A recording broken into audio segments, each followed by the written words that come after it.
Well, good evening. Welcome to another episode of Let the Truth Be Told. My name is Sean Williams, and I am just honored to have a guest with me today in the Amen. name of Pastor Davida Bernard. Amen. She's my sidekick on WEFT morning radio program.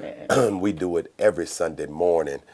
Pastor comes on about 8 o'clock, and she has a really enriched gospel program ministry that's going on WEFT every Sunday morning, 90.1 on your FM dial, along with me, Mother Hattie Polk, Yes. and my nephew, Jamar Brown. So if you're not watching this here, check us out, Amen. WEFT. Pastor, I want you to introduce yourself. Let the viewing audience know where your church is located, how long you've been ministering, some of those things. Tell us a little bit about yourself. All right. Brother Sean, I am Pastor Dr. Davida Bernard of the Kingdom Connection Outreach Center, conveniently located at 2003 South Philo Road in Urbana, Illinois, where we are celebrating Jesus at 11:30 a.m. every Sunday, celebrating the Lord. And then on Thursdays, we have a time of encounter, Okay. Bible study Okay. at 7 o'clock p.m. sharp, where we're lifting up the name of the Lord. Brother Sean, I've been pastoring now for 9 years. Okay.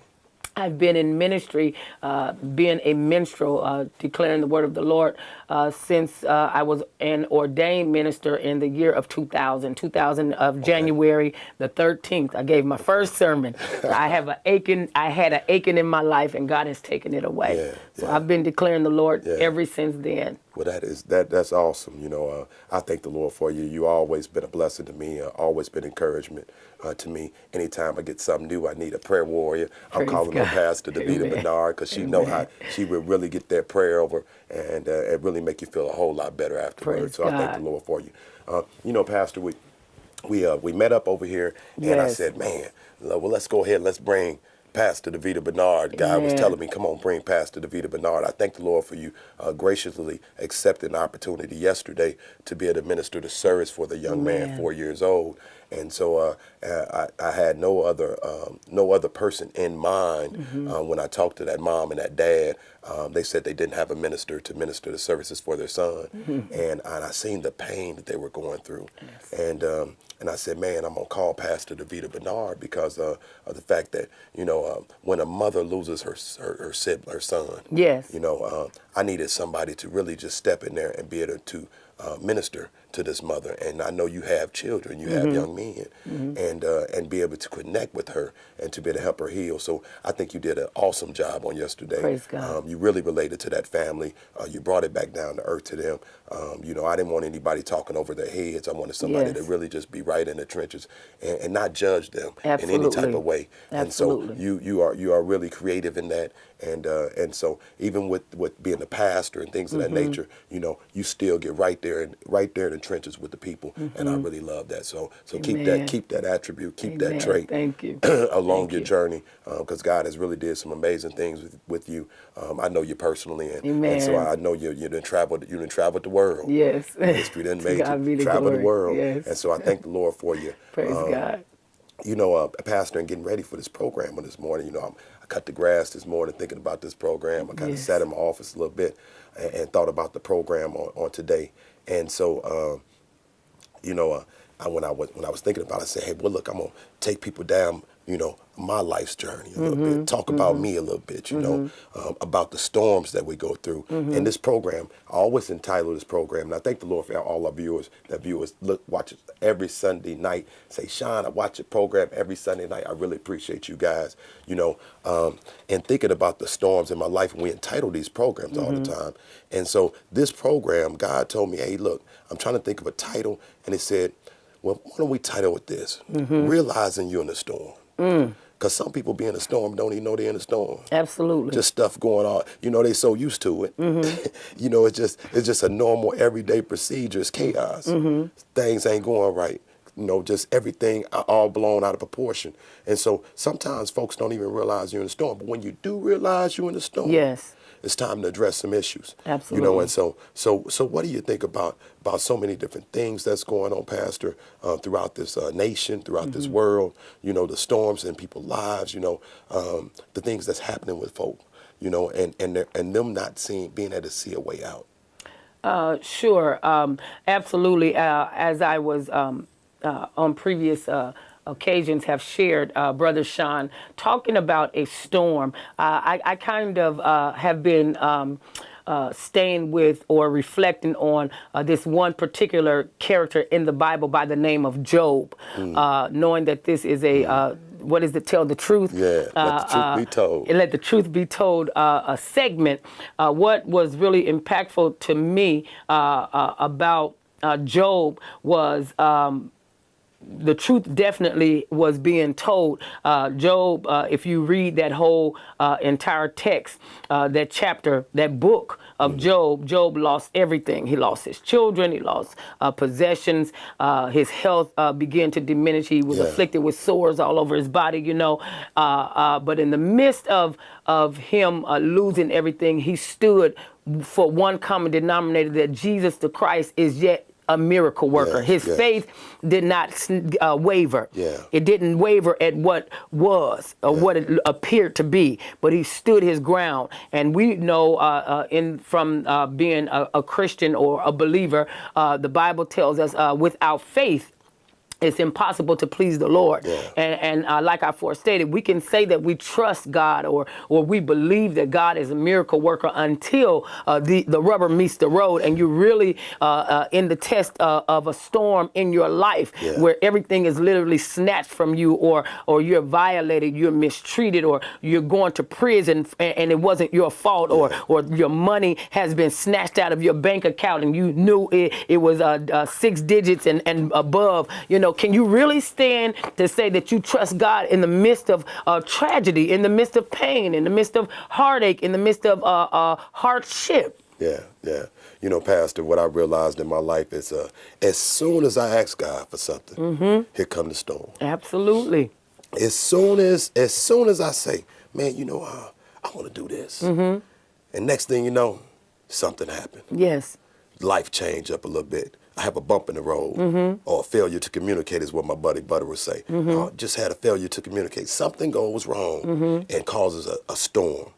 And so, you know, and I was listening to a lot of speakers, motivational speakers on this morning, and I was listening to T.D. Jakes, and he said, man, you got to be willing to go through the storm, because that's where God at. Come on. If you really want to connect with God, be willing to go through a storm. Come on. You got to be able to go through a storm. You got to be able to say, okay, God, I know you're working. Yes. I know you're working it out. Yes. And so when I realize that I'm going through a storm, and sometimes I'm in the middle of that storm, I say, man, you know what? God, you got something coming out for me. Absolutely. Something's going to work up out of this. Something to shake out more better than what I even thought. Absolutely. And most of the time when I weather that storm, I stand fast in that storm. I pray through that storm. Yes. I hold on through that storm. Things come out a little bit better, because what I realize is that life is a cycle. Yes. It goes around.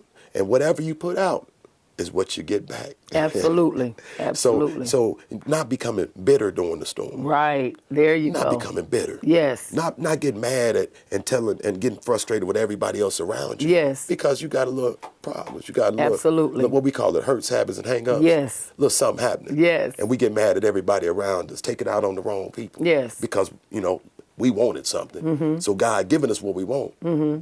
But he's shining us, he brushing us up for our blessing. But a lot of times we think we got it all together. Come on. We think we got it all together. You can't tell us nothing. Come on. You know, that's the reason why you're going through a storm. Absolutely. Can't tell you nothing. He's trying to ignite some humble pie, humility. Yeah. You know, Pastor, in doing these services, you know, I'm in a really, really, really unique position.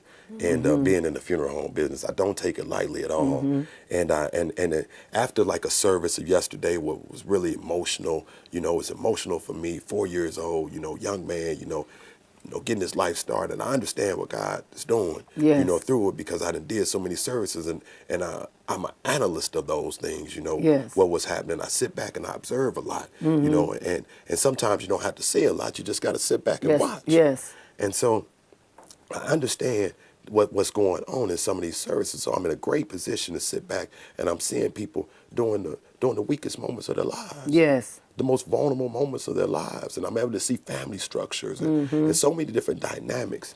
And so when we were doing the service for the young man on yesterday, and I'm sitting back in the back of the church and I'm listening to you preach and minister to this family, and you talked about his physical handicaps, you know. But even though he had physical handicaps, boy, you brought it home yesterday. You know, even though through his physical handicaps, he had the other great attributes Absolutely. that outshine any physical thing that he had going on. Yes. The amount of love, Yes. the brightness of his smile. Yes. He lit up the house when he showed up. Absolutely. Even when he went to go see the counselor, everybody loved on him. Yes. You know, and so many of us, we don't have any physical handicaps at all. Wow. But when we show up in the room, Wow. the lights go out. We bring darkness. We bring negativity because we bitter and not better. Yes. We don't bring out the, you know, where you say, bring out the best in me. We don't bring out the best. We bring out the worst. We let our storm bring out the worst. Yes. And it carries on for years and years and years. And I was talking to somebody yesterday, and he said, you know, our pastor didn't come to church last Sunday because he went to see his brother. And they said, you know, him and his brother hadn't talked since the dad's funeral. And finally they met back up. And then I talked to her, and she said, you know, I bet they had a good time down there when they went to Vegas. I bet they had a good time. And you know, and I can bet my bottom dollar that him and his brother reunited. Praise and God. had the best time. Yes. But sometimes God got to take us through a little something. Absolutely. And when I noticed through these funerals, Pastor, is that sometimes he takes the most precious vessel in our family, you know, human garden, I should say.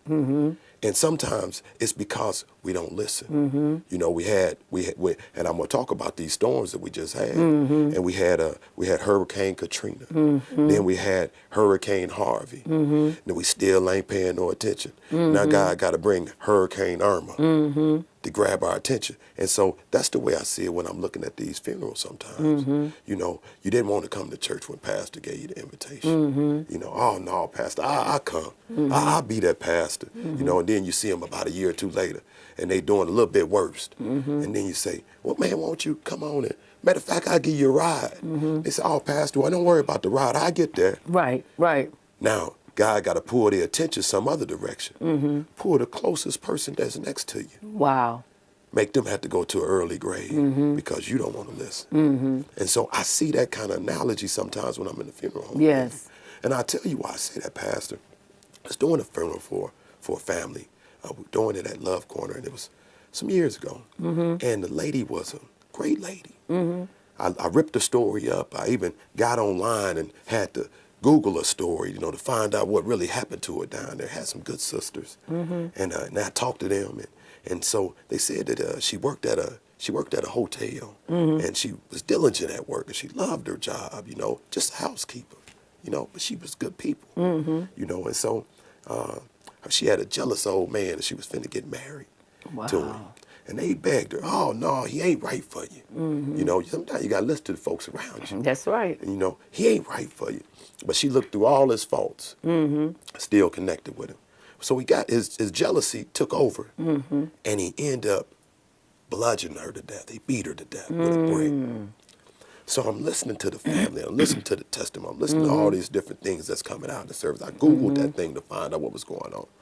And so when I listened to her son in the back of the church, and I had my hands crossed in the back, and I'm listening to his story, he said, you know what? He said, now I'm going to start doing what my mom always wanted me to do. I'm going to stop selling drugs. I'm going to go get a job. I'm going to be a better father for my kids. And I'm shaking my head, and I'm like, man. He said, I'm going to start going to church. This is probably the first time he'd been to church. And I'm shaking my head, I'm like, man, why did you have to go through all this to start doing what's right? Start doing what's right. Start doing what's right. You know, I'm gonna let you chime in here, Pastor. You know, I put a lot on the table right this then. But you know, from my view, from my lens, this is some of the stuff that I'm seeing. You know, we got a lot going on in the country. that's causing storms, it's causing ills, it's causing anxiety, it's causing depression. Absolutely. You know, I was checking some suicide rates out earlier, you know, because I was listening to one of the pastors, and he said that I was listening to a motivational speaker, and he said he's had 7 pastors to commit suicide this year alone. The year ain't even over. Absolutely. And he said, guys, did he know? You know, the suicide among young people was up. It's up over 30%. I was looking at early. Every 12 minutes, somebody commits suicide because of the storms in their life. Can't figure a way out. My brother Hub say they're in a trap, but they can't figure how to get out the trap. So, you know, address some of the storms, some of the things that's going on. Tell us a little bit, give the viewing audience some hope, some hope and some help. I've heard you, since we're on the truth. Yes. I want to kind of open it up a little bit this way. Definitely, I still reiterate talking about Job. Job was a very powerful entity. He was a powerful man because he stood on the foundation that I should not be moved, even though things, possessions were taken, his children were taken, his health was afflicted.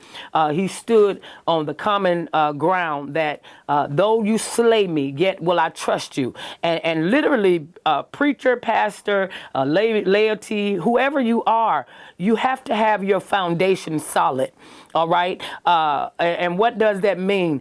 In Christendom, you have to know who Jesus the Christ is. It has to become a personal relationship. Like I'm in relationship with you. I'm not in your business every day, but I've developed a relationship with you. I just met some very good people today, but relationship is all a part of becoming to know a person, know really who they are. And so Job developed a relationship not only with God, but that's the main common denominator is with God. So when the storm, when Harvey hits, and we gave a biblical basis of a background of what Harvey meant. Harvey means army battleground, battlefield. Okay, Harvey hit Texas, which is Houston, Texas, the Bible Belt of Texas. All right, that's where the Bible warriors are built, made in. If you go through the biblical context, in Texas, that's where they come. They're derived from there. And then we see Irma, which means completion, Hurricane Irma. God spoke to Job in a whirlwind. Whirlwind in the Hebrew context is hurricane. Is God speaking in the midst of our storm? That's why the Bible says, he that has an ear, let him hear what the Spirit is saying unto the church. That includes the pastor. That includes the bishop. That includes the laity. You have to have a sensitive ear in the timing that you are in, to have an ear to hear what the Spirit is saying unto the church. And then God allowed Hurricane Jose to hit. That means may God increase. In the midst of things being taken, in the midst of your life becoming in shambles, in the midst of your circumstances becoming uncontrollable, you have to understand that God has not forgotten you. The storm was designed to take you out. The storm was designed to snuff you out. If I can bring it home personal, I like to be transparent. I can't be any other way. My son, my oldest son, just came out of a storm. My church went in a transition. And in the midst of me going through transition, I was supposed to possess my land right there, 2003 South Philo Road in Urbana in March. You remember, in March was the same time a storm came to my oldest son.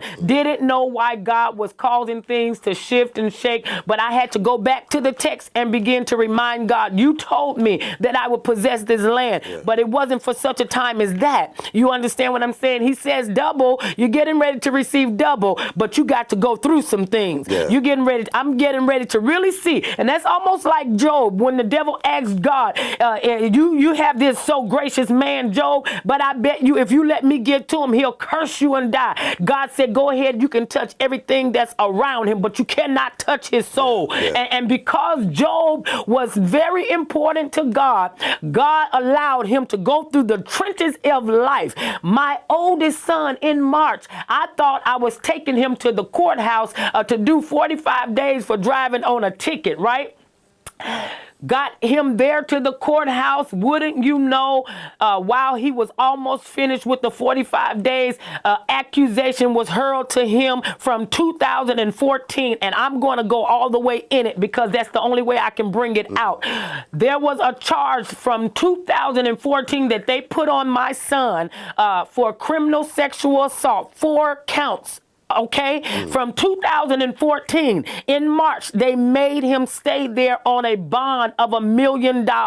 From March up until yesterday, day before yesterday, he got out not on 4 counts of not guilty. From 2014, they kept my son in the Champaign County Jail. You talking about a storm of criminal sexual assault of a young lady who accused him of raping her, penetrating her, violating her. And then the forensic scientists came in, 3 different forensic scientists, and they did all kind of cultures, blood cultures, semen cultures. No male party, no male entity was ever shown on this young lady, but they held him captive for 6 months in a county jail, and he was not guilty. You understand what I'm saying? So I could have became bitter, but instead of it allowing me to become bitter, Sean, it made me better because it made me know that on Christ, the solid rock, I stand for real, not a form of godliness and denying the real power thereof. I don't just get up here and say Jesus is the Lord because it's a good thing to do, but I've had a taste of the storm. I went through my Harvey, I went through my Irma, and now I'm getting ready to receive the benefits of Jose. And he had to purify some things. So what are you saying? In the midst of your worst situations, in the midst of everything that's going on around you, I could have really got indignant because it could have been a young black male whose life would have been gone for the rest of his life, for 10 years out of his life for something that he did not do. But because I know who my Savior is, I know who my Lord is, I have a relationship with him. I stood in Numbers 23:19 that God, you are not a man that you should lie, nor the son of man that you should repent. If this is the truth, let the truth outweigh the lie. Pastor, think when you're talking about Hurricane Irma, my son's down in Miami. And so my grandson's down there and his fiance's down there and their family down there. And so me and my daughter, we're on the phone, we're calling them, look, man, you need to get out of there. We're watching CNN, man. Yes. You're going to be a fool to stay. Yes. He's like, Dad, my family's here. This is where I live now. And I'm just going to stay down here and whatever we have to do, we're going to have to do. And then he said, well, the Coliseum's 15 minutes away. I said, 15 minutes of driving time, man. Yeah. You can't see in a storm. Yes. But I tipped my hat to him. He stayed down there. God blessed him. We prayed Praise for him. God. And he made it through. And he did his first test to being a man, being Praise a father. God. Showing his way to be a responsible husband. Yes. And so sticking in the storm. Yes. 'Cause a lot of us run. Yes.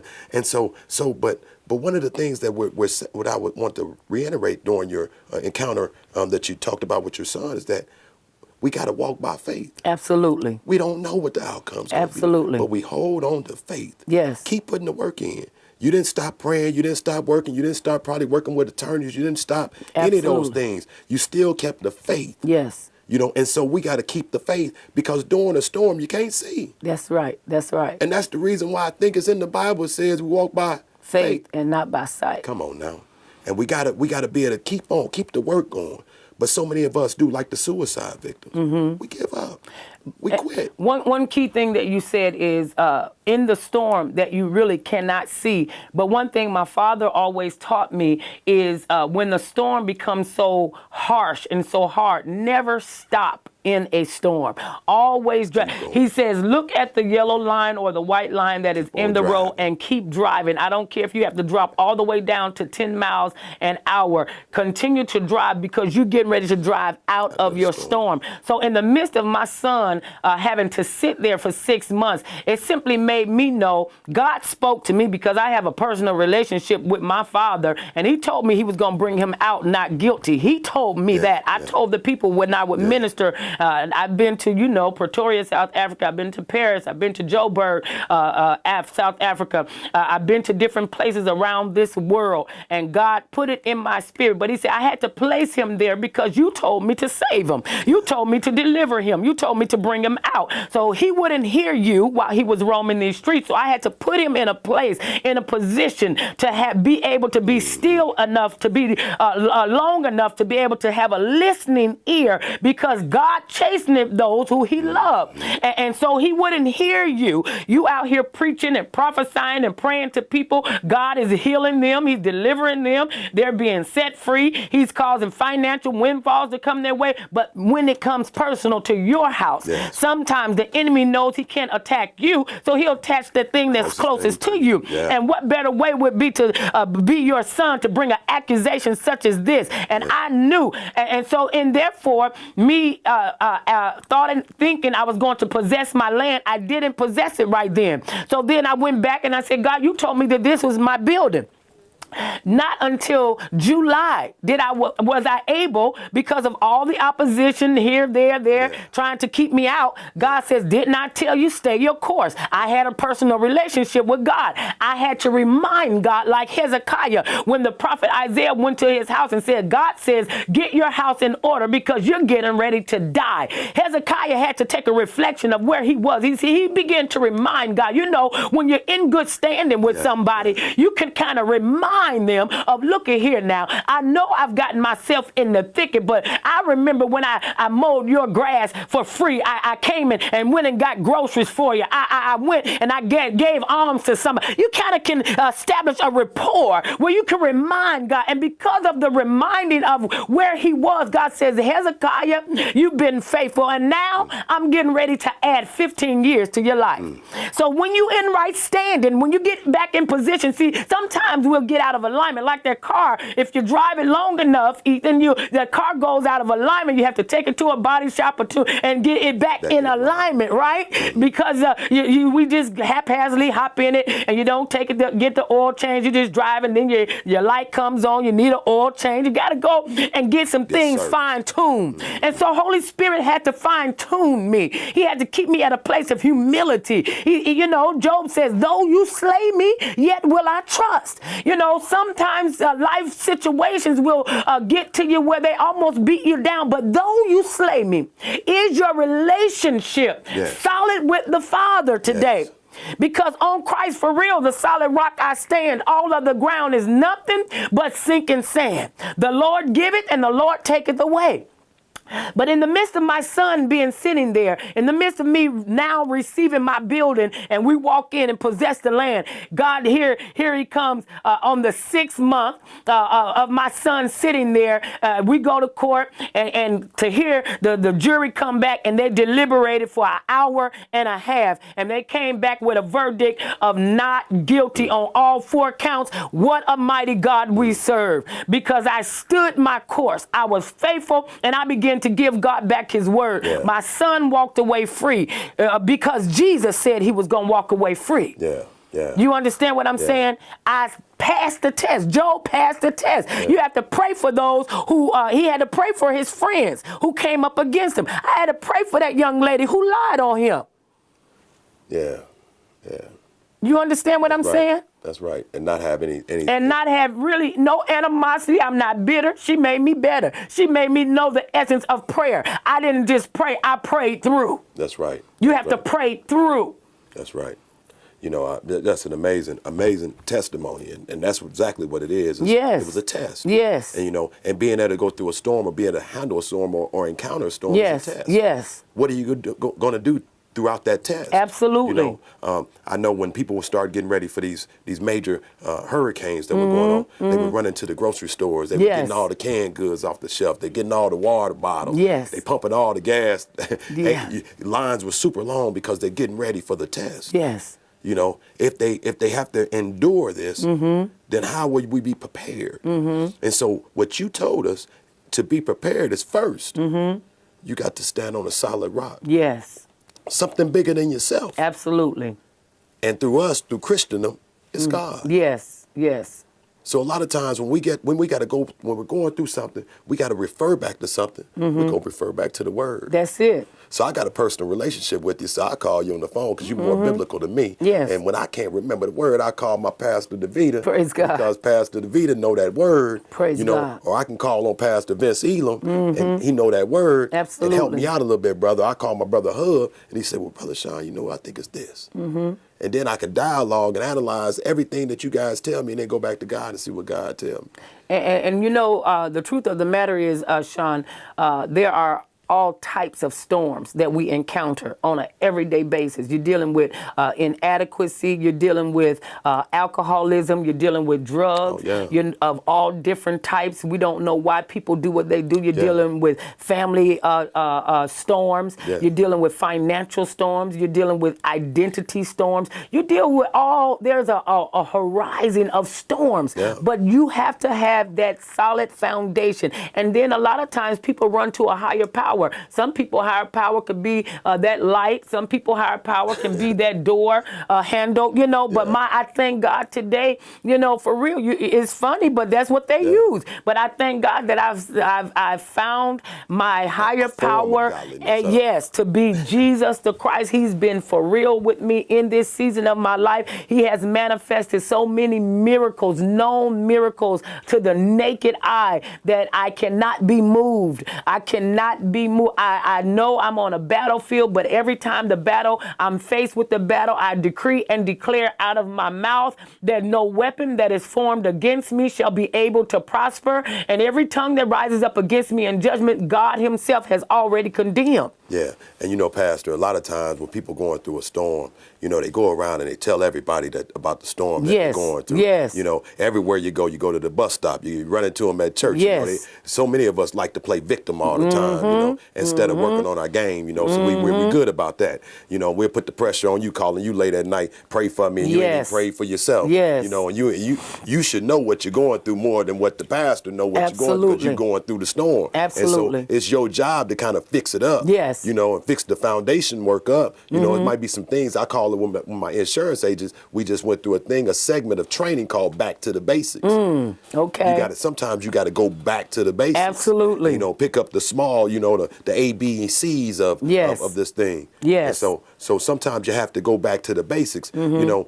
And so when we looked at that, you know, and I was talking about, you know, going around telling everybody, it makes no sense of telling everybody. I listened to my buddy Les Brown, and he said 80% of the people don't care, and 20% glad that you going through it and they ain't going through it. Right. And so that's just the way it is. Yes. And then sometimes, my buddy Les said, sometimes, you know, you hear somebody else's storm, you glad you had that little storm that you had. There you go. Because they storm a whole lot worse than what you talking about. And that's the truth. You know, and so everybody got issues. Yes. Yes. Everybody got issues. And if it's somebody out there that said they ain't got an issue, they either lying or it's an issue about to come up. Absolutely. You know. And I would like to always say, you're either coming in a storm, you're going out of a storm, or a storm is on its way. On its way. Yes. You know, when I looked at the dynamics of our country, you know, and a national level, you know, I looked at and it was a movie that came out called The Perfect Storm. Okay, and so when I looked at it at a larger base, and I'm always trying to do this community work and see how we can make our community better. And right now we transitioned from President Obama, you know, where a lot of African American community, you know, just thought it was great and things of that nature. And maybe the overall country thought it was great, especially when we sit and we see what's going on now, and we get the administration in of Donald Trump, President Donald Trump. And so we're looking at all the stuff that's going on with that, with the investigation that's going on. We look at we had the Black Lives Movement going on. We had all the police, the shootings with Ferguson and things are going on in Minnesota with the young African American men getting killed. Just so many different dynamics and ingredients to this storm that we're encountering. And so we've had that happen. We got the white supremacist movement that have just peeked out the blue and picked their head out. Yes. Now we even had stuff going on here locally. Even as close to us as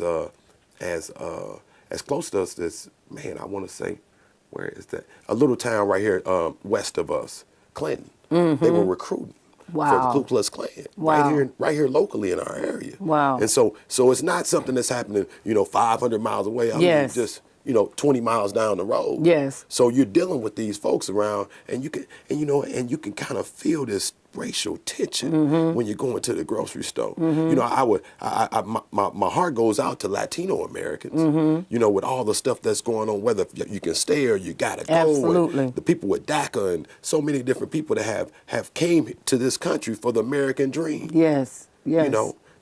Life, liberty, and justice. Yes. We've come in here so we can be able to worship the way we want to worship. Absolutely. No matter what denomination you are. To be able to get that doctor degree that you just achieved. That's it.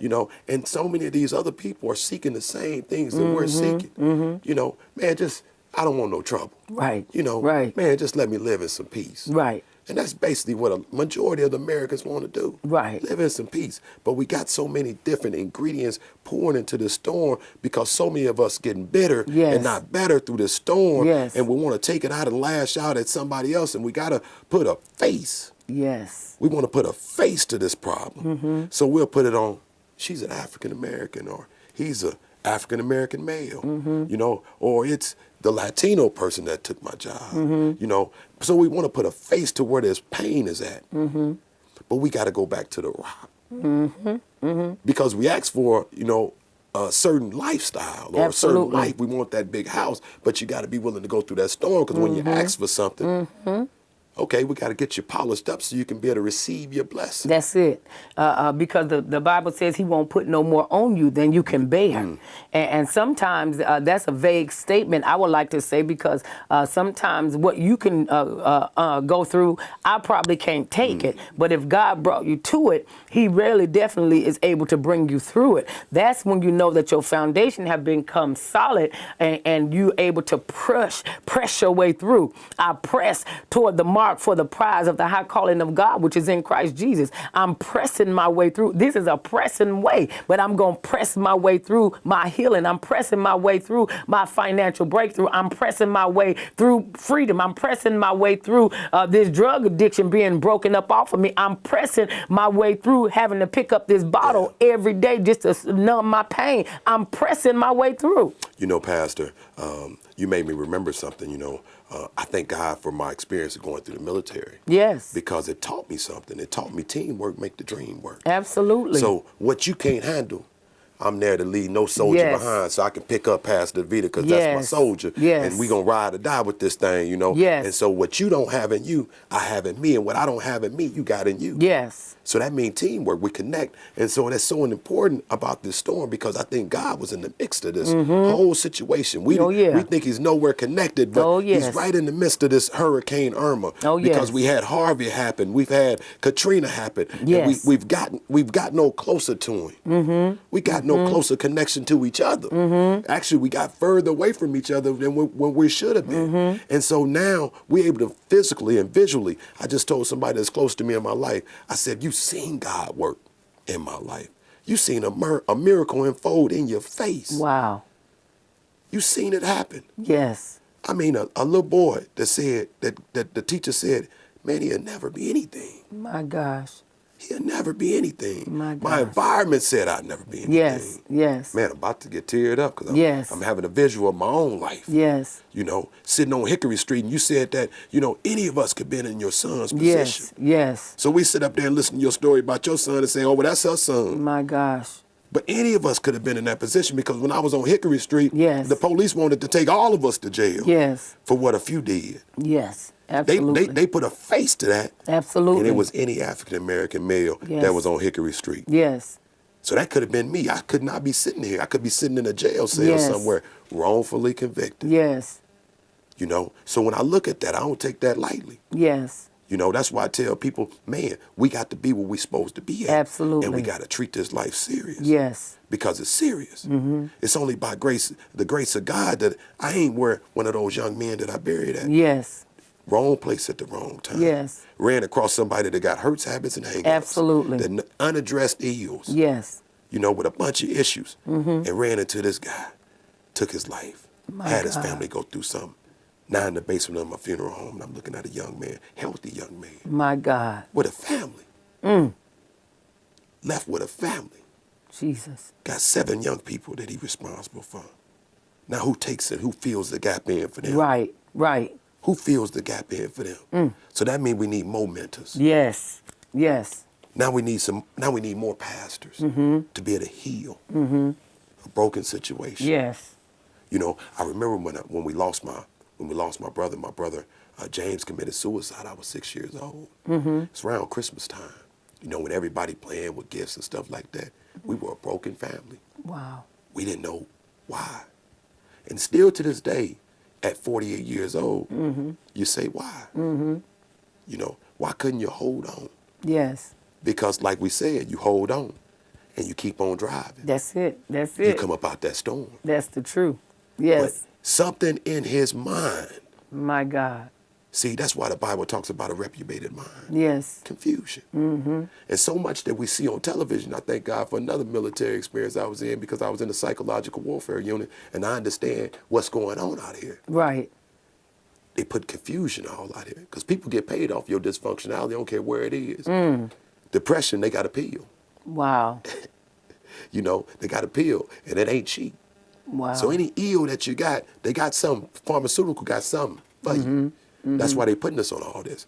So all the confusion you see on television, Yes. all of that stuff that you see that's going on is to create chaos, where that your mind is mixed up. Because right don't seem right anymore, and wrong just seem like it's what's happening. Yes.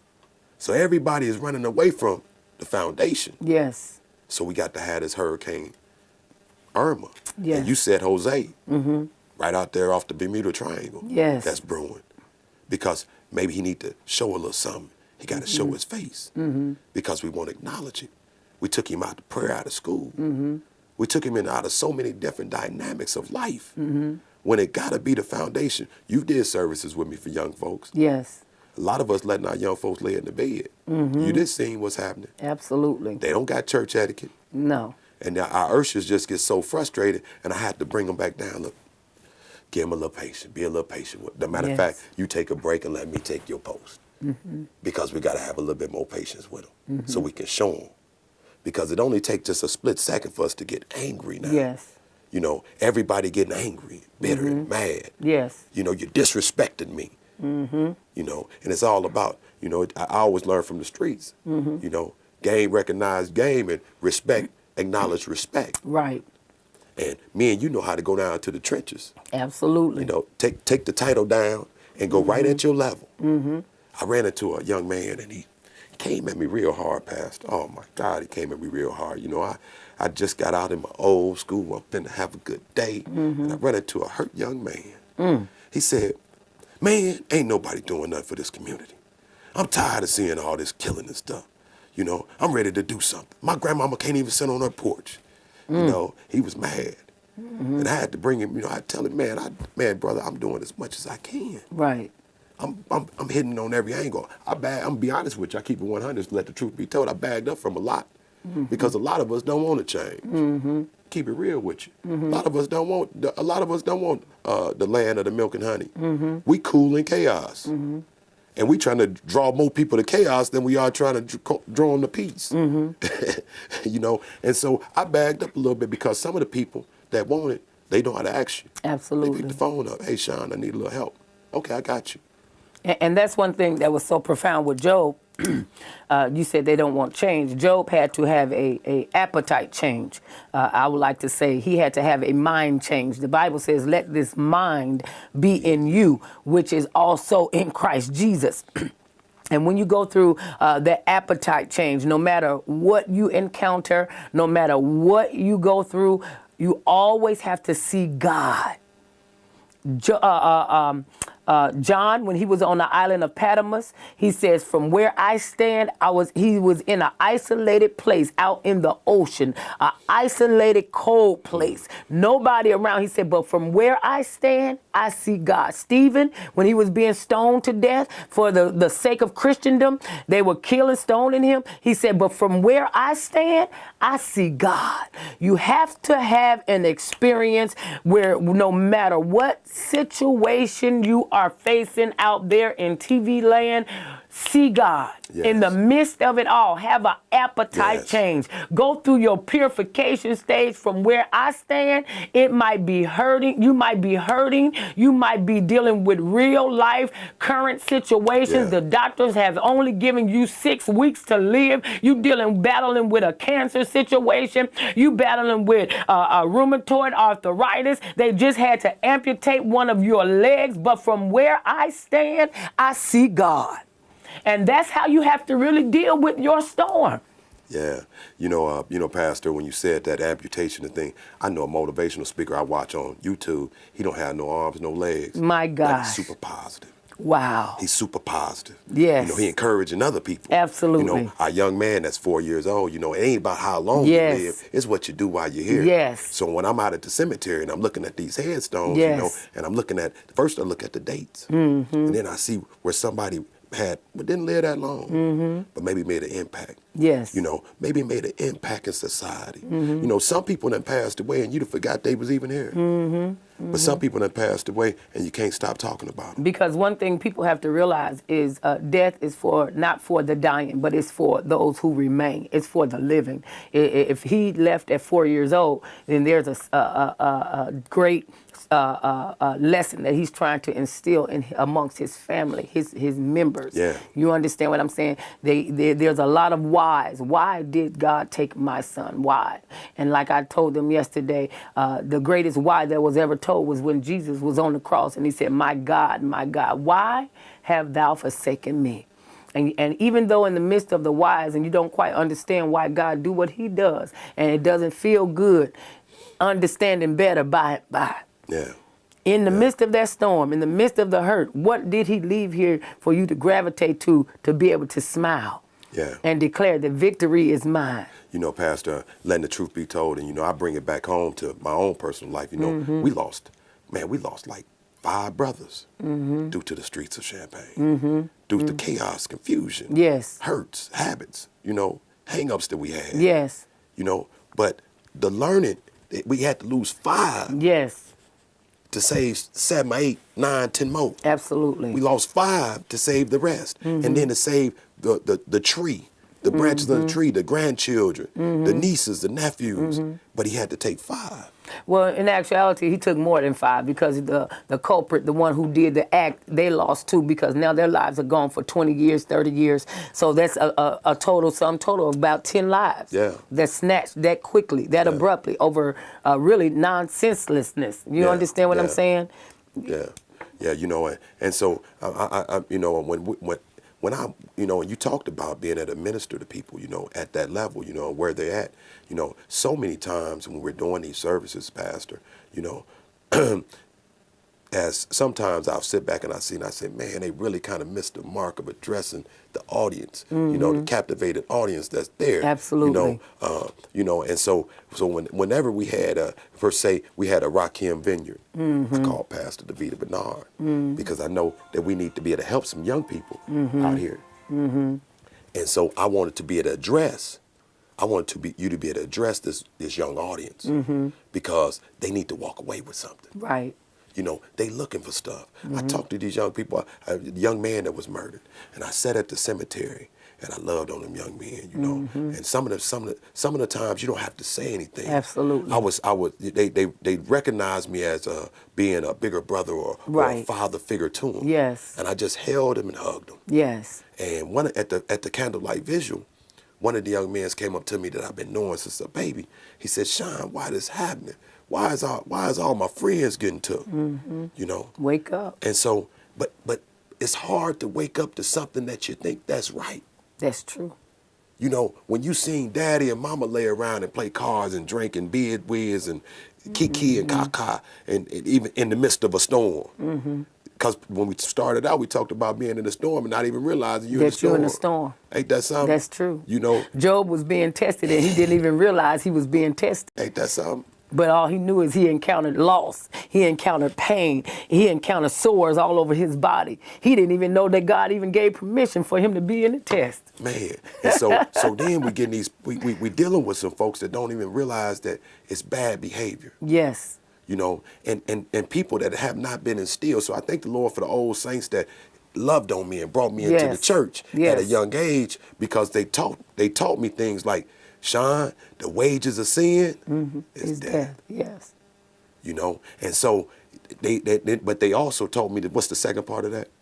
What's the second part? But the gift of God is eternal life. Hey, there we go. And so they told me to stay close to that path. Yes. You know, I didn't have my dad that was always there, so I had my big brother Joe. And my big brother Joe said, "Man, treat yourself special, because ain't nobody else gonna treat you special." Then he taught me how to draw a line in the sand. You couldn't see the line, but I know it's a line in the sand. All right. So that means it's something I do and I won't do. That's right. It should be something, the character building moments Absolutely. that you should have. Absolutely. And I think for like what your son experienced, yes, it's going to be a character building moment. Definitely. Most you know, definitely. that he could tell his brother, yes, man, you don't want to do that. And not only his brother, but his peers. Everybody else. His peers. The brothers, his friends. All them guys, you know, and so when I was loving on those young men, you know, and I was telling them, they were so upset because somebody, you know, and I was talking to Hub about this yesterday. We always wait till somebody die to say we love somebody. Oh, that was my guy, that was my buddy. Oh, he was the man. But you never told him that when he was living. Yeah. So we're waiting, we'd get all these Facebook shots out. And so they was talking about their friend. They said, man, everybody was hitting on Facebook, RIP and RIH, and he's the great guy. But they didn't show up to the service. He said, man, it ought to be cars everywhere. I said, that's life, young man. That's right. Everybody gonna say they with you. That's right. To what you said, the rubber meet the road. That's right. You know, anybody, and I thank those people that always come to services, because we can always come up with an excuse. Oh, I got to go to the grocery store. Yeah. Oh, I got a doctor's appointment. I just don't feel like a funeral today. You know, we come up with all kinds of excuses. And I always say, I appreciate everybody for pausing their day. Right.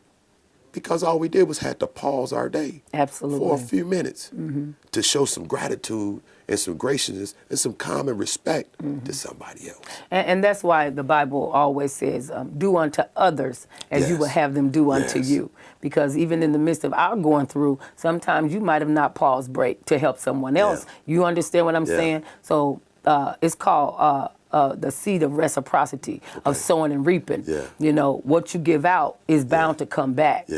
And so many people don't, just that little nugget right there that you just threw out there, you know, that little nugget, I almost want to rewind that back. So y'all watch this program again so you can listen to that again, because a lot of times we looking for blessings. We looking for things in all the wrong places, and we don't know how to go about getting them. And so when you're trying to get a blessing, I'm going to tell you a secret on how to get a blessing. You got to be a blessing. That's right.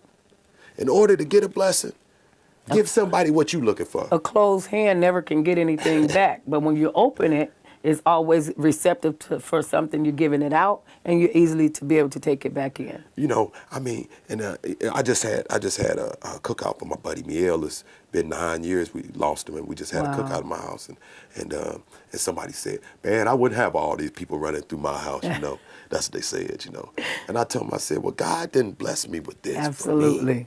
He blessed me with this to be able to share with others. That's right. But too many of us so selfish and self-centered. Yeah. Oh, no, you ain't going to touch that rug. Yeah. Don't sit on that couch. No, don't touch that pie. Right. Well, why did God bless you with this gift? That's right. That's right. Invite them all and over. just as easy as he give it to you, Yes. it's just as easy as he can take it away. That's right. You can be like the guy, the motivational speaker.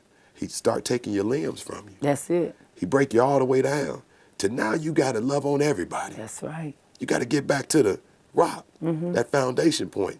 And so go back to the basics. Yes. You have to go back to the basics. And the basics of everything, I don't care what economic status you in. That's right. Because that's what that hurricane showed us. That's Yes. what God was showing us about the hurricane. No matter economic status, what race you were in, whether you're Latino, African American, you was from the Philippines, it didn't make no difference.